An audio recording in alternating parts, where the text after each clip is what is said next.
നമസ്കാരം. സ്ഥാനാർത്ഥിക്കും പറയാം ന്യൂസ് 10 ചാനലിൽ ഇന്ന് നമ്മോട് പ്രതികരിക്കുന്നത് വാഴക്കാട് ഗ്രാമപഞ്ചായത്തിലെ 5-ാം വാർഡ് വാഴക്കാട് വാർഡിൽ മത്സരിക്കുന്ന കൂരിത്തൊടിക അബ്ബാസാണ്. ജനകീയ ആരോഗ്യ സമിതിയുണ്ടാക്കി വാഴക്കാടിൻ്റെ ആരോഗ്യരംഗത്ത് PHCക്ക് വേണ്ടിയെല്ലാം വളരെ വലിയ പോരാട്ടം നടത്തിയ യുവ നേതാവ്.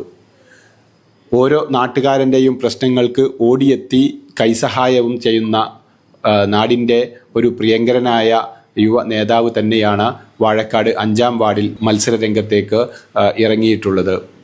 LDF സ്വതന്ത്രനായാണ് അബ്ബാസ് മത്സരിക്കുന്നത്. വാഴക്കാടിൻ്റെ മറ്റൊരു പ്രത്യേകത, UDF സ്ഥാനാർത്ഥിക്കെതിരെ UDF കോൺഗ്രസ്സുകാരനായ മറ്റൊരു സ്വതന്ത്ര സ്ഥാനാർത്ഥി കൂടിയുണ്ട്. എന്തിനാണ് അല്ലെങ്കിൽ എന്തുകൊണ്ടാണ് മത്സരരംഗത്തേക്ക് ഇറങ്ങിയത്? ഒരു സജീവ രാഷ്ട്രീയ പാർട്ടി പ്രവർത്തകനൊന്നുമല്ല അബ്ബാസ്. നാടിൻ്റെ സ്വപ്നങ്ങൾ സാക്ഷാത്കരിക്കാൻ ഏത് സമയവും ഓടി നടക്കുന്ന ഒരു യുവാവാണ്. എന്താണ് മത്സരരംഗത്തേക്ക് ഇറങ്ങിയിട്ടുള്ളത്?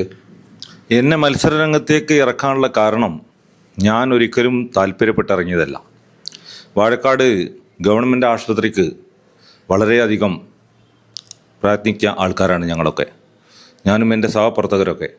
ജനകീയ ആരോഗ്യ സമിതി എന്ന പേരിൽ ആ കെട്ടിടം, അവിടെ പുതിയ കെട്ടിടം ഉണ്ടാകാനും പഴയ കെട്ടിടത്തിന് ഒരു ബിൽഡിംഗ് ഉണ്ടാകാനൊക്കെ ആത്മാർത്ഥമായി ശ്രമിച്ച ആൾക്കാരാണ് ഞാൻ മാത്രമല്ല എൻ്റെ കൂടെയുള്ള പ്രവർത്തകർ മുഴുവനും. അങ്ങനെ എല്ലാവരും പറഞ്ഞ് ഒരു സ്വതന്ത്ര സ്ഥാനാർത്ഥിയായി നീ മത്സരിക്കണം എന്ന് പറഞ്ഞതിൻ്റെ അടിസ്ഥാനത്തിൽ മാത്രം, കുറേ പ്രാവശ്യം പറഞ്ഞതിൻ്റെ അടിസ്ഥാനത്തിൽ മാത്രമാണ് ഞാനൊരു സ്വതന്ത്ര സ്ഥാനാർത്ഥിയായി മത്സരിക്കാൻ നിന്നത്. ആ മത്സരിക്കാൻ നിന്നപ്പോൾ പിന്നീടുണ്ടായത് എന്താ വെച്ചാൽ, നമുക്കൊരു പിന്തുണ തരാനുള്ള കാരണം LDF എന്ന പാർട്ടി, LDF നമുക്ക് പിന്തുണ തരാനുള്ള കാരണം അവരിനോട് പറഞ്ഞ്, ഈ മത്സരിക്കുകയാണെങ്കിൽ ഞങ്ങളെ സ്ഥാനാർത്ഥിയായ പള്ളിപ്പറമ്പിൽ നാസറിനെ ഞങ്ങൾ പിൻവലിക്കും, അപ്പോൾ നീ മത്സരിക്കുകയാണെങ്കിൽ ഞങ്ങൾ പിന്തുണ തരാം. ആ അടിസ്ഥാനത്തിൽ മാത്രം ആ പിന്തുണയോട് കൂടി മത്സരിക്കുകയാണ്.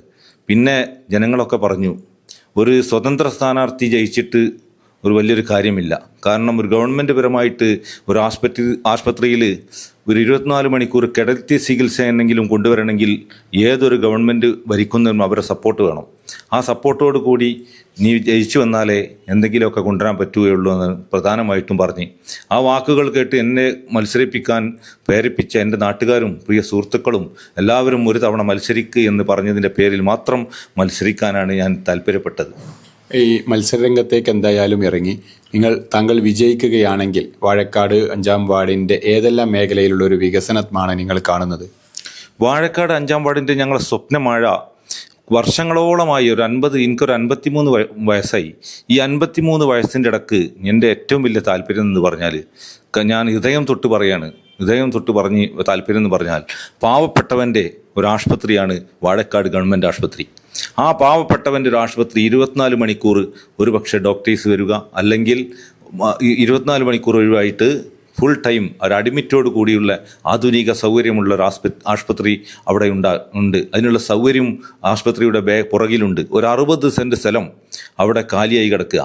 ഈ 60 സെൻറ്റ് സ്ഥലത്ത് നമ്മൾ നല്ലൊരു ബിൽഡിങ്ങും കാര്യമൊക്കെ ഉണ്ടായിട്ട് ഒരു ആശുപത്രി കൊണ്ടുവരണം എന്ന് ഈ ഗവൺമെൻറ്റിനോടും എന്നെ മത്സരിപ്പിക്കാൻ പ്രേരിപ്പിച്ച എല്ലാവരോടും ഞാൻ ബാധ്യസ്ഥനായിരിക്കുകയാണ്. മറ്റ് വാർഡുകളിൽ സന്ദർശനം നടത്തിയ സമയത്തൊക്കെ അവിടെ നിന്നുള്ളൊരു പ്രതികരണങ്ങൾ എങ്ങനെയാണ്? മറ്റു വാഴക്കാടിനെ സംബന്ധിച്ചിടത്തോളം വാഴക്കാടിൻ്റെ ഹൃദയഭാഗമാണ് വാഴക്കാട്. അങ്ങാടിയും സമീപ വാർഡും സമീപ ആൾക്കാരൊക്കെ, വാഴക്കാടിൻ്റെ ഏകദേശം പ്രദേശത്തുള്ള ആൾക്കാരൊക്കെ എന്നെ പറ്റി പറയും, ഞാൻ വലുതാക്കി പറയല്ല. വാഴക്കാട് 5-ാം വാർഡിൻ്റെ കാര്യം പിന്നെ പറയും വേണ്ട. കാരണം വെച്ചാൽ നമ്മൾ ജോലി ചെയ്യാത്ത ഒരു സ്ഥലമോ ഒരു പറമ്പോ 5-ാം വാർഡിൽ എന്നെ സംബന്ധിച്ചിടത്തോളം ഇല്ല. നിങ്ങൾ ഒരു സ്ഥാനാർത്ഥിയായി മത്സരിച്ച് വിജയിക്കുകയാണെങ്കിൽ ഒരു ആശുപത്രി കാര്യം മാത്രമാണോ നിങ്ങളുടെ മുന്നിലുള്ള ഒരു ലക്ഷ്യം? മറ്റ് വികസനങ്ങളൊക്കെ എങ്ങനെയാണ് കാണുന്നത്? ആശുപത്രി കാര്യം ഞാൻ പറഞ്ഞില്ലേ, എൻ്റെ ഏറ്റവും വലിയ ആഗ്രഹമാണ് ആശുപത്രി കാര്യം. പിന്നീടുള്ള കാര്യം എന്ന് പറഞ്ഞാൽ, വാഴക്കാട് പിഞ്ചു കുഞ്ഞുങ്ങളടക്കി വാഴക്കാട് റോഡ് സൈഡിലൂടെ 5000-ഓളം 2000 ഒരു 4000-ഓളം വിദ്യാർത്ഥികൾ യാത്ര ചെയ്യുന്ന സ്ഥലമാണ് വാഴക്കാട്. ഈ വാഴക്കാട് അങ്ങാടിയെ സംബന്ധിച്ചിടത്തോളം വാഴക്കാട് അങ്ങാടിയിൽ ഒരു ഫുട്പാത്ത് ഇല്ല. ഒരു ഫുട്പാത്ത് ഉണ്ടാക്കലാണ് ഈ പ്രധാന ലക്ഷ്യം. സ്ത്രീകളുമായി ബന്ധപ്പെട്ടുകൊണ്ട്, വാർഡിൽ കുട്ടികളുമായി ബന്ധപ്പെട്ടുകൊണ്ട്, വൃദ്ധരുമായി ബന്ധപ്പെട്ടുകൊണ്ട്, മറ്റ് ആരോഗ്യ കാർഷിക രംഗത്തൊക്കെ ഉള്ള ഒരു വികസനങ്ങൾ എങ്ങനെയാണ് കാണുന്നത്? കാർഷിക രംഗത്ത് വാഴക്കാടിനെ സംബന്ധിച്ചിടത്തോളം ഏറ്റവും വലിയ പരാജയം എന്ന് പറഞ്ഞാൽ വാഴക്കാടിൻ്റെ കൃഷി നശിച്ചു പോകുന്നതിൻ്റെയും കൃഷി ഉണ്ടാക്കാൻ കഴിയാത്തതിൻ്റെയും കാരണം വാഴക്കാട് വലിയ തോടുകൾ തുറക്കണം. പഴയ കാലത്ത് മാതിരിയല്ല ഇപ്പം തോടുകൾ കിടക്കും, ഒക്കെ നിറഞ്ഞ് തൂർന്ന് കിടക്കുക. അതിന് എന്നെ സംബന്ധിച്ചിടത്തോളം എൻ്റെ വാർഡിൽ നിന്ന് തുടങ്ങുകയാണെങ്കിൽ പൂവാടിച്ചാലിൽ താഴെ മുതൽച്ച് ഏകദേശം ചീനി ബസാറിൻ്റെ ഒരറ്റം വരെ തോട് ഇപ്പോൾ അടഞ്ഞു കിടക്കുക. മുമ്പൊക്കെ എനിക്ക് ഓർമ്മയുണ്ട്, നെല്ല് രണ്ട് തവണ കൃഷി ഉണ്ടാക്കുന്ന സ്ഥലമാണ് വാഴക്കാട്. ഇപ്പോൾ നമ്മൾക്ക് 2 നേരം കൃഷി ഉണ്ടാക്കാത്ത, 2 ടൈം കൃഷി ഉണ്ടാക്കാത്തതിൻ്റെ കാരണം ഈ വെള്ള പ്രശ്നം കൊണ്ടാണ്. ഒരു പക്ഷേ വെള്ളം വേണ്ട സമയത്ത് നമുക്ക് വെള്ളം കൊണ്ടുവരാൻ കഴിയുന്നില്ല.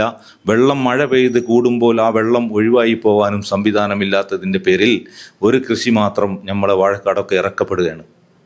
ഓക്കെ, കർഷകരല്ലാതെ പിന്നെ വാഴക്കാട് വാർഡിൻ്റെ ഒരു സമഗ്ര വികസനം വേറെ എന്തൊക്കെയാണ് നിങ്ങൾ സ്വപ്നം കാണുന്നത്? ഞാൻ വാഴക്കാട് വാർഡിൻ്റെ അത്ഭുതപ്പെട്ട 1-2 സംഗതികളുണ്ട് പോയി കാണുമ്പോൾ. കാരണം വാഴക്കാട് 5-ാം വാർഡിൽ രാജീവ് ഗാന്ധി റെസിഡൻഷ്യൽ കോളനിയിൽ 30 വർഷമായി അവർ താമസം തുടങ്ങിയിട്ട് അവിടെ 2 സെൻറ്റ് സ്ഥലം കിണറിനായി ഒഴിവാക്കിയിട്ടിട്ട് വളരെ സങ്കടപരമായി പറഞ്ഞ കാര്യങ്ങളുണ്ട്. 3 കൊല്ലം മുന്നേ നവകേരള സദസ്സിൽ അവരൊക്കെ എന്നോട് പറഞ്ഞു, ഞങ്ങൾക്കൊരു കിണറിന് നിങ്ങൾ അപേക്ഷിക്കാൻ കഴിയുമോ? അപ്പം ഞാൻ അവരോട് പറഞ്ഞു, നമ്മളെല്ലാവരും ഒപ്പിട്ടൊരു കിണറിന് വേണ്ടി അപേക്ഷിക്കാം. ആ അപേക്ഷിച്ച സമയത്ത് പിന്നീടുണ്ടായ അനുഭവമാണ് ഞാൻ പറയുന്നത്. ആ അപേക്ഷിച്ച സമയത്ത് അതിൻ്റെ റിട്ടേൺ ഒരു മറുപടി എനിക്ക് വരികയുണ്ടായത്. ആ മറുപടി വന്നപ്പോൾ ആ മറുപടിയിലുള്ളത് എന്താണെന്ന് ചോദിച്ചാൽ 2000 രൂപ മലപ്പുറത്ത് പോയി ചലാൻ അടച്ച് അതിൻ്റെ നടപടികൾ സ്വീകരിക്കണമെന്നാണ് പറഞ്ഞത്. ആയിക്കോട്ടെ എന്ന് പറഞ്ഞ് ഞാനും ആ കാര്യം ഏറ്റുപോന്ന് അവിടുന്ന് പിറ്റേത്തെ ആഴ്ച ഗ്രാമസഭ നടക്കുന്നുണ്ട് വാഴക്കാട് പഞ്ചായത്തിൽ. ആ വാഴക്കാട് പഞ്ചായത്തിൽ ഗ്രാമസഭ നടക്കുന്ന സമയത്ത് ആ ഗ്രാമസഭയിൽ ഞാൻ ഈ പ്രശ്നം അവതരിപ്പിക്കുകയുണ്ടായി. ആ ഗ്രാമസഭയിൽ ഈ പ്രശ്നം അവതരിപ്പിക്കുമ്പോൾ ഗ്രാമസഭയിൽ നിന്ന് എനിക്ക് കിട്ടിയ വിവരം, ഇതിൻ്റെ ഒന്നും ആവശ്യമില്ല, ഇവിടെ ഈ കിണർ രാജീവ് ഗാന്ധി റെസിഡൻഷ്യൽ കോളനിയിൽ ഈ കിണർ ഞങ്ങൾ തന്നെ വാർഡ് അടിസ്ഥാനത്തിൽ, അതായത് കരട് രേഖയിൽ ഉൾപ്പെടുത്തിയിട്ടുണ്ട്, അടുത്ത വർഷം ആ കിണറുണ്ടാവുമെന്നാണ് പറഞ്ഞത്. പിന്നീടുള്ള കാര്യം സങ്കടകരമായ കാര്യമാണ്. 3 വർഷം കഴിഞ്ഞ് ഇപ്പോഴും ആ കിണർ അവിടെ പൂർത്തിയായിട്ടില്ല. ആ സ്ഥലം അവിടെ വെറുതെ കിടക്കുക. റോഡിൻ്റെ ഒരു അവസ്ഥകൾ എത്രമാത്രം ഗുണകരമായി നിങ്ങൾക്ക് പ്രവർത്തിക്കാൻ പറ്റും? റോഡിൻ്റെ അവസ്ഥ എന്ന് പറഞ്ഞാൽ ഏകദേശം റോഡുകളൊക്കെ ശരിയായിട്ടുണ്ടെങ്കിലും വെള്ളപ്പൊക്കത്തിന് അനുയോജ്യമായ റോഡുകൾ ഈ നമ്മുടെ തർക്കിയിൽ എന്ന് പറയും. തർക്കിയിൽ എന്ന് പറഞ്ഞാൽ അവിടുത്തെ ഒരു ടൈറ്റ് പേരാ. ആ ഭാഗങ്ങളിൽ ഇന്നും ആൾക്കാർ ജനജീവിതം മഴക്കാലം വന്നാൽ ആഴ്ചകളോളം മുടങ്ങിക്കിടക്കുന്ന ഒരു സംഭവമുണ്ട്. ആ റോഡ് മതികല്ലിങ്ങൽ റോഡ്, ഏതെങ്കിലും ഒരു MP അബ്ദുള്ള സാഹിബ് റോഡ്, അത് 16-ാം വാർഡല്ലേ, 5-ാം വാർഡല്ലല്ലോ അത്? 16-ാം വാർഡാണ് എന്ന് പറഞ്ഞിട്ട് കാര്യമില്ല. കാരണം എന്താ വെച്ചാൽ എൻ്റെ വാർഡ് മാത്രം നോക്കാൻ, മറ്റുള്ള വാർഡുകളും നോക്കാൻ എനിക്ക് താല്പര്യപ്പെടുന്നുണ്ട്. കാരണം ഈ 16-ാം വാർഡിലെ ജനങ്ങളും 5-ാം വാർഡിലെ ജനങ്ങളും അങ്ങാടിയുമായി ബന്ധപ്പെടുന്നത് ഏറ്റവും നല്ലൊരു കാര്യമല്ലേ? ആ കാര്യത്തിന് കിലോമീറ്ററുകൾ ചുറ്റിക്കടന്നാണ് ആൾക്കാർ വരുന്നത്. മറ്റെന്തെങ്കിലും നിങ്ങൾ തിരഞ്ഞെടുക്കപ്പെടുകയാണെങ്കിൽ വാർഡിന് വേണ്ടി വാഗ്ദാനം നൽകാവുന്ന മറ്റെന്തെങ്കിലും കാര്യങ്ങളുണ്ടോ? വാഗ്ദാനം നൽകുന്ന ഒരുപാടും കാര്യങ്ങളുണ്ട്. കാരണം ചില കോളനികളിലൊക്കെ നമുക്ക് സ്ഥലവും കാര്യമുണ്ടെങ്കിൽ അവിടെ മാതൃകാപരമായിട്ട് വായനശാലകൾ, മറ്റുള്ള സംഗതികളൊക്കെ നടപ്പാക്കാൻ കഴിയും.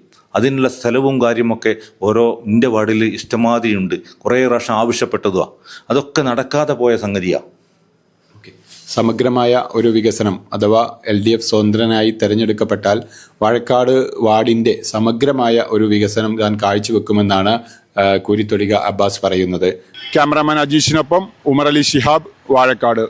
വാർത്തകൾ നേരത്തെ അറിയാൻ ഫേസ്ബുക്ക് പേജ് ലൈക്ക് ചെയ്യൂ, ചാനൽ സബ്സ്ക്രൈബ് ചെയ്യൂ.